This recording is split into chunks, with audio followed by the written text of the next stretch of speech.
सभी को जय मसीह की। ये बाइबल के वचन है चंगाई के, इनको हम जरूर पढ़ें और अपने जीवन में जरूर चंगाई पाएं।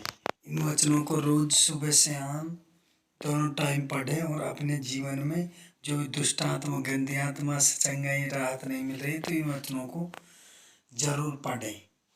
और हमारा जो पहला वचन है वह हमारा निर्गमन 15 अध्याय 26। मैं तुम्हारा चंगा करने वाला परमेश्वर हूँ। तो परमेश्वर क्या बोल रहे हैं कि परमेश्वर कह रहे हैं कि मैं तुम्हारा चंगा करने वाला परमेश्वर हूँ।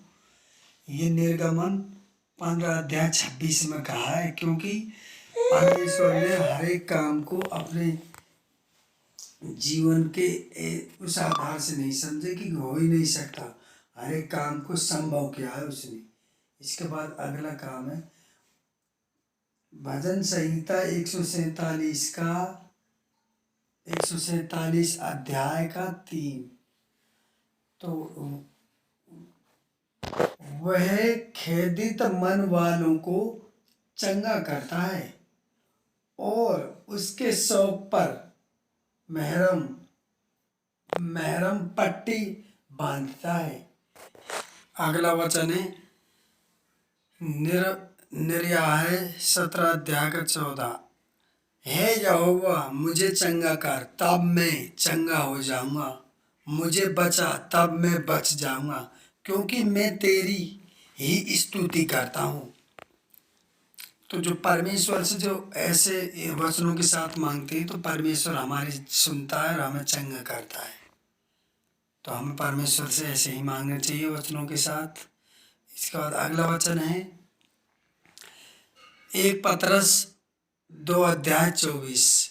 वह आप ही हमारे पापों को अपनी देह पर लिए हुए क्रूस पर चढ़ गए, जिससे हम पापों के लिए मर कर के धार्मिक के लिए जीवन बिताएं। उसी के मार खाने से तुम चंगे हुए। यस हालेलुया, धन्यवाद। हमारे परमेश्वर ने हमारे लिए क्रूस पर चढ़े, उसी की मार से हम चंगे हो गए कोड़े खाने से। अगला वचन है यशायाह 53 अध्याय का 4। निश्चय उसने हमारे रोगों को सह लिया और हमारे ही दुखों को उठा लिया। तो भी हमने उसे परमेश्वर का मारा कूटा और दुर्दशा में पड़ा हुआ समझा। तो यीशु मसीह है जो परमेश्वर है, उसने हमारे रोगों को, मार कूट को, दुखों को अपने ऊपर उठा लिया, तब भी हमने उसे दुर्दशा में पड़ा हुआ समझा। इसके बाद अगला वचन है हमारा यशायाह 53 का 5।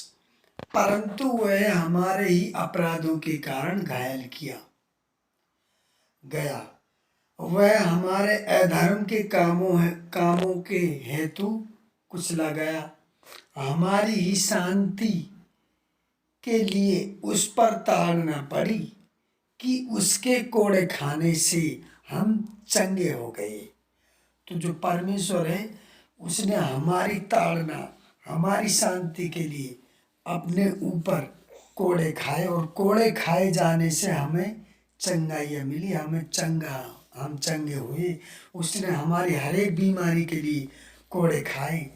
तो हमें परमेश्वर के इन वचनों को रोज पढ़े ताकि हमें चंगाई मिले।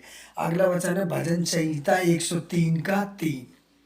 वह तो तेरे साथ अधर्म को क्षमा करता और तेरे सब रोगों को चंगा करता है।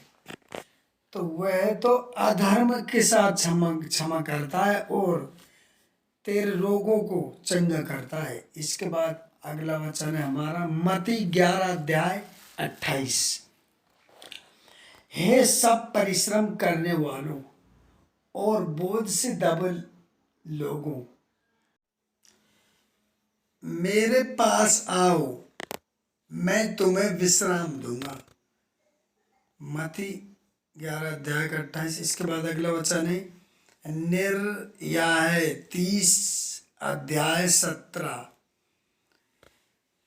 मैं तेरा इलाज करके तेरे घावों को चंगा करूंगा।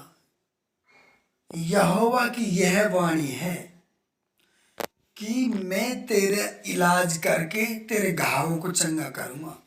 यहोवा की यह वाणी, तो ये पिता परमेश्वर ने इन वचनों से हमें घावों को चंगा करने की वो दी है। अगला वचन है भजन संहिता 6 अध्याय का 2। हे यहोवा मुझ पर अनुग्रह कर, क्योंकि मैं कुम्हला गया हूँ। हे यहोवा मुझे चंगा कर, क्योंकि मेरी हड्डियां में बेचैनी है। हालेलुया, धन्यवाद। तो इससे हमें बेचैनी, हड्डियों में बेचैनी है, उसके लिए अनुग्रह करते हैं, परमेश्वर वचनों को पढ़ते हैं। तो अगला वचन है हमारा भजन संहिता 41 का 3। तू रोग में उसके पूरे बिछोने को, तू रोग में उसके पूरे बिछोने को उलटकर ठीक करेगा। हालेलुया, धन्यवाद मेरे पिता परमेश्वर, आपने इन वचनों को लिखा हमारे लिए चंगाई। अगला वचन है हमारा मरकुस 5 अध्याय का 34। यीशु ने उससे कहा, पुत्री तेरे विश्वास से ने तुझे चंगा किया है, कुशल से जा और अपनी इस बीमारी से बची रहे।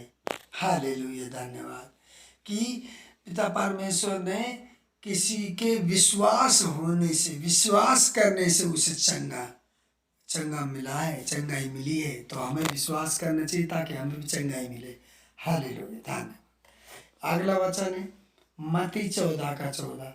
यीशु ने एक बड़ी भीड़ देखी और उन पर तरस खाया और उसने उनके बीमारों को चंगा किया। हालेलुया, कि यीशु ने एक बड़ी भीड़ देखी और उन पर तरस खाया, तब उनकी बीमारियों को चंगा किया। ये मत्ती 14 अध्याय का 14 है। अगर वीडियो अच्छा लगा हो तो लाइक करें, शेयर करें, सब्सक्राइब करें। और हाँ, इन वचनों को रोज सांझ और सुबह जरूर सुने ताकि हमारे जीवन में चंगाई मिले, बीमारी से, दुष्ट आत्माओं से, बीमारियों से, जो भी घर में आशीष नहीं आ रही वो आशीष आए। आमीन।